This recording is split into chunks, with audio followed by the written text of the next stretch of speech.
సుజాత గారు, గుళ్ళో పెళ్లి చేసుకుందామండి. హా?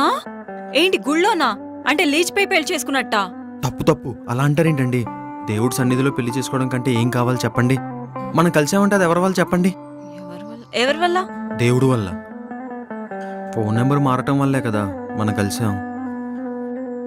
గుళ్ళో పెళ్లి చేసుకుందామండి. 10,000తో అయిపోతుంది.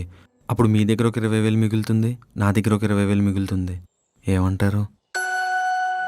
ఓం ధ్రువం తే రాజా వరుణో ధ్రువం దేవో బృహస్పతిః ధ్రువం త ఇంద్రశ్చాగ్నిశ్చ రాష్ట్రం ధారయతాం ధ్రువం. నా ప్రాణమే నీవై జన్మ జన్మలా బంధమై నీ తోడుగా